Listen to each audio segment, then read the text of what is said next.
అంత్యదినములయందు ఆత్మను మనుషులందరి మీద కుమ్మరించుమయా.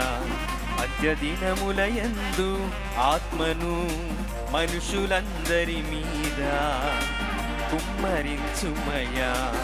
దేవా యౌవనులకు దర్శనము కలుగజేయుము. పాడదామందరం.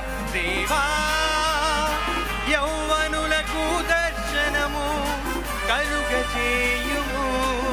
అంత్యదినములయందు ఆత్మను మనుషులందరి మీద కుమ్మరించుమయా. అంత్యదినములయందు